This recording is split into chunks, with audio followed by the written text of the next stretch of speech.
Brad Hall here. A few weeks ago, the Yeezy Gap collection hit physical Gap stores. It's the first time that's happened. Now, it's been getting a lot of attention lately, and it's because of how that clothing is displayed. It's in giant black bags that resemble trash bags. Now, I had to see what all the fuss is about this, so I went to a Gap store to check it out in person. My full report, right ahead. The Yeezy Gap stuff has been in some Gap locations for a few weeks now. I wasn't planning on going to check it out. I did my shopping online. I have made a couple videos about some of those items, so check those out if you're interested. So I wasn't planning on checking out this collection in store, but apparently it is pretty newsworthy. And I know that because it's been on the news. People are saying the big black bags used to display the clothing, that they look like trash bags, and it's like you have to dig through the trash to get that clothing. When I first saw photos of those bags, I definitely thought more sales bin, which is interesting on its own because the Yeezy Gap Balenciaga stuff, that is the most expensive clothing in the Gap store. I didn't find the bags to be as in your face as the pop-up shops that happened right before the in-store launch. Those were not very subtle. If the in-store display really is supposed to be a trash bag, I think they could have played it up a little bit more, maybe put some actual trash in there. Anyway, like I said, I wasn't planning on checking this out, but I had to see what the buzz was. So I headed to a nearby Gap store to see the black bags in person. The first thing I noticed, there was nothing outside the store promoting the collection. I really loved that. I like this stuff being just kind of normal Gap clothing. As soon as I walked into the store, there were those big black bags.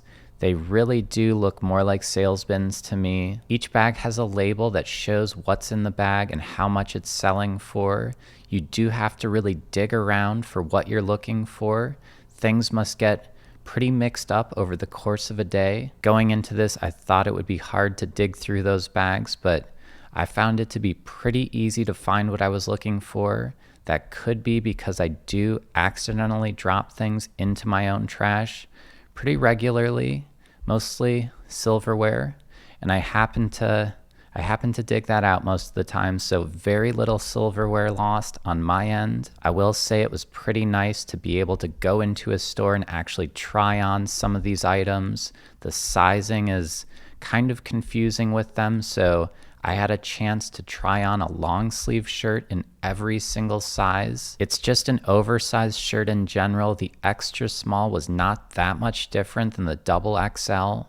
Maybe the arms, those were a little different, but in the body, both of them pretty sizable. The most exciting thing at this Gap store wasn't the clothing at all, though. It was meeting someone who is a pretty big fan.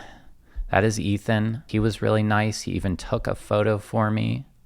And then probably the nicest thing that he did, he followed me on TikTok. I told him I just started a TikTok account and I would be honored to have him as a follower. He seemed pretty hesitant, but I was very persuasive. I got the follow from Ethan. So that is pretty cool. So that's my Yeezy Gap Balenciaga in-store wrap-up. I am excited to see more Yeezy stuff in Gap stores. Hopefully they'll do some really cool stuff. Like, it'd be amazing if you could just go in, grab a pair of slides or a pair of foam runners.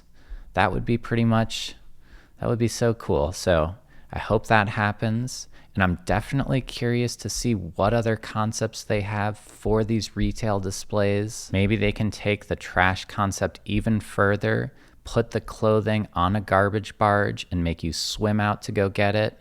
I think that would be really newsworthy. So that was my Yeezy Gap in-store experience. I hope it felt like you were right there next to me, just checking out the clothing, checking out that collection.